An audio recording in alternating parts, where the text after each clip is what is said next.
Kita ulang kembali sejumlah berita pilihan dari Bali.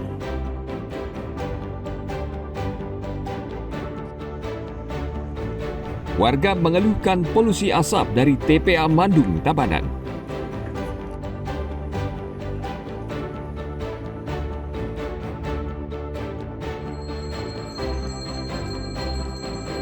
Parisada Hindu Dharma Indonesia atau PHDI Kota Denpasar menolak segala bentuk kekerasan termasuk premanisme berkedok ormas.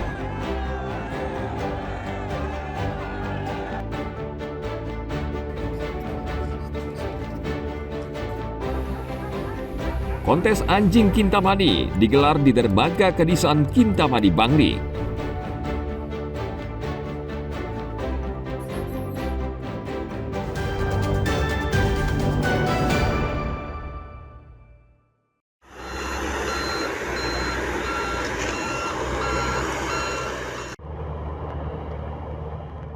Warga yang tinggal di sekitar tempat pembuangan akhir atau TPA Mandung belakangan ini mengeluh karena bau busuk dan asap yang keluar dari gunungan sampah di TPA yang berlokasi di Kecamatan Kerambitan, Tabanan. Dari hasil pengecekan di lokasi, pemerintah kabupaten berencana akan menyiapkan tenaga tambahan untuk menyemprotkan air ke tumpukan sampah agar tidak terjadi kebakaran. Pemerintah akan berkoordinasi dengan Badan Penanggulangan Bencana Daerah dan instansi terkait. Saat musim kemarau, TPA Mandung berpotensi terbakar dan pemadaman akan sulit karena kesulitan air dan tenaga penyemprot.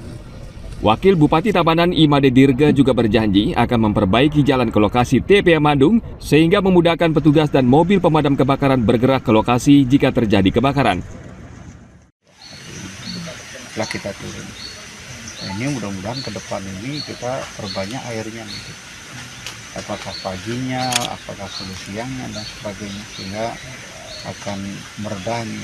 Karena api ini katanya menurut yang sudah berpengalaman di sini harus ada air yang biasanya menyelesaikan yang paling sedikit sampai asapnya itu adalah air hujan. Nah, sekarang kan hujan tidak ada, kita harus siapkan itu. Dan kami sudah berkoordinasi dengan termasuk dari Badan Bencana Alam juga, ditangani BPBD. Nah, karena posisi sampahnya sekarang ya posisinya begitu, ya kita lakukan harus seperti itu, dari lingkar sehingga jalan itu nanti akan dilalui oleh kendaraan yang membawa air. Selain menambah petugas dan memperbaiki jalan, pemerintah juga akan membuat beberapa kubangan di beberapa titik kawasan TPA Mandung. Kubangan ini penting untuk menampung air untuk memadamkan api jika terjadi kebakaran. TPA Mandung sering terbakar dan mengeluarkan asap pekat yang mengganggu warga sekitar. Pemerintah rutin mengirim petugas untuk memadamkan api sejak pagi, siang, hingga sore hari. Namun saat memasuki musim kemarau, jumlah petugas harus ditambah karena kebakaran besar berpotensi terjadi di TPA Mandung. Tim Liputan melaporkan dari Tabanan.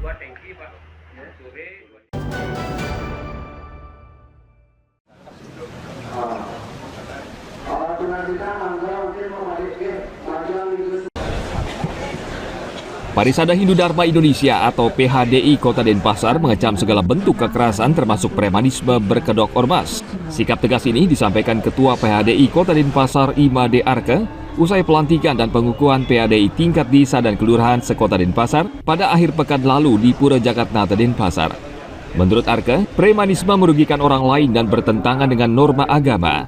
Untuk itu pengurus PHDI di tingkat desa kelurahan di Denpasar harus bisa merangkul dan memberikan pencerahan kepada umat agar tidak terjerumus ke dalam praktik premanisme. Organisasi masyarakat yang sifatnya premanisme sudah jelas kami tidak sepakat dan tidak setuju. Itu akan merusak tatanan kita beragama tentunya. Pasti kita lihat bagaimana agamanya. Kalau sudah premanisme kan tidak memikirkan agama, main pukul dan sebagainya, tidak memikirkan bahwa apa yang terjadi ke depannya, apa yang tadi setelah jadi kejadian. Nah, itu harapan kami, mudah-mudahan kita di PHD yang hadir pada hari ini betul-betul juga memberikan pencerahan kepada umat kita yang memang mungkin ada yang masuk di ormas kekerasan atau premanisme. Ayo kita rangkul, perbaiki dia agar dia betul-betul menjalankan satu kehidupan yang baik.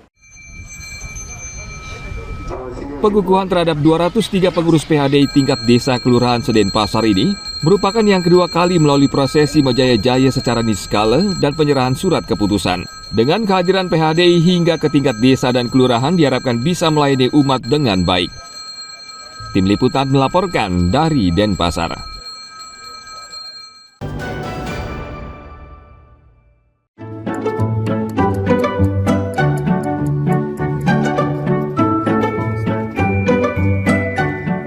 Anjing ini menunjukkan kebolehan mereka dalam kontes anjing Kintamani dan All Breed yang berlangsung di dermaga Kedisan Kintamani Bangli. Anjing Kintamani merupakan spesies anjing khas Bali dan hanya hidup di Kintamani. Penggemar anjing semakin banyak, tidak hanya masyarakat lokal, namun juga orang asing. Bentuknya mirip dengan anjing pegunungan lainnya. Berpostur cukup besar, serta berbulu tebal untuk melindungi tubuh dari suhu dingin di pegunungan Kintamani. Dalam kontes ini juri akan menilai ketangkasan, anatomi, hingga keindahan bulu. Kontes anjing Kintamani ini juga digelar dalam rangkaian ulang tahun Bangli yang ke-821. Akan menjadi sebuah perhatian atau mungkin tambahan hobi bagi para dog lover untuk menjadi minimal untuk peliharaan di rumahnya masing-masing. Jadi nanti akan sangat berdampak juga ke sisi ekonomi terkait dengan adanya kontes ini. Kontes anjing Kintamani dan All Breed merupakan salah satu cara untuk melestarikan hewan ini dari kepunahan, serta mempertahankan pengakuan anjing Kintamani sebagai salah satu bagian dari keanekaragaman hayati Batur UNESCO Global Park.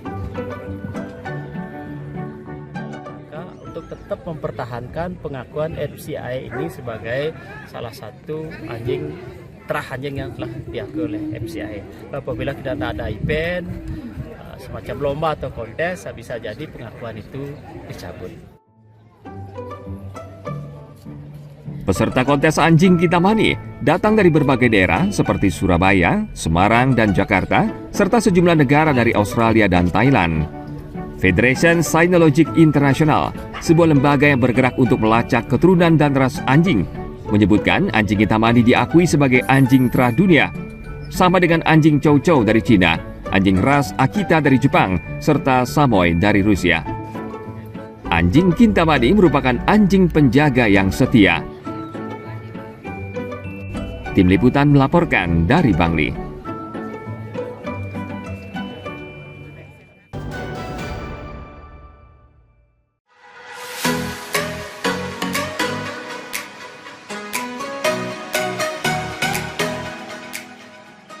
Kabupaten Tabanan memiliki beberapa objek wisata yang sering dikunjungi wisatawan.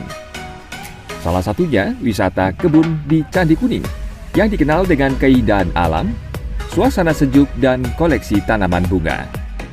Pengunjung bisa melihat aneka bunga seperti begonia, lavender, anyelir, dan berbagai jenis bunga lainnya. Wisatawan juga bisa menikmati aneka taman seperti Taman Selamat Datang, Taman Belanda, Taman Cinta, Dewi Danu, hingga Taman Barong. Dari teman kantor. Teman kantor ya. Teman kantor merekomendasikan di sini gitu. Ini kunjungan pertama kita rombongan ke sini. Oh, rombongan dari mana, Pak? Dari Jakarta. Mungkin apa, Pak, yang membuat Bapak tertarik ke sini, Pak? Ya, pertama kali ngeliat sini, pertama ada patung Sinta. Terus yang kedua suasananya kayak di Taman Bunga Nusantara di Puncak Bogor. Jadi mirip seperti di sana. Apakah Bapak kemungkinan ke depan akan mengajak keluarga lagi, Pak, ke sini, Pak? Insya Allah ke sini lagi. Tempat wisata ini ramai dikunjungi saat akhir pekan dan didominasi wisatawan domestik. Objek wisata alam ini buka jam 9 pagi hingga 6 sore. Harga tiket masuk ke tempat ini Rp30.000 untuk dewasa dan Rp10.000 untuk anak-anak. Kalau dari kita sendiri sih, yang pertama tentunya di Taman Selamat Datang, Pak, ya, seperti yang Bapak lihat niki di belakang tiang juga ada Taman Selamat Datang, terus juga spot foto yang lagi booming di Taman Belanda, terus juga ada Taman Cinta, Taman Oval, dan juga ada Dewi Danu. Seperti itu. Di atas Dewi Danu juga ada Taman Barong. Kalau kita sendiri di sini sih maskotnya bunga begonia ya Pak ya. Bunga begonia tersebut juga ada di Taman Cinta. Selain itu juga di Taman Belandanya juga ada lavender dan juga ada anyelir. Pengunjung juga dapat menikmati fasilitas kendaraan ATV, ayunan, dan tempat makan. Pengelola tempat ini juga menyewakan beberapa villa untuk menginap wisatawan. Tim Liputan melaporkan dari Tabanan. Informasi tadi mengakhiri jumpa kita pagi ini. Atas nama rekan yang bertugas, saya Dana Paramita mengucapkan terima kasih atas kebersamaan Anda.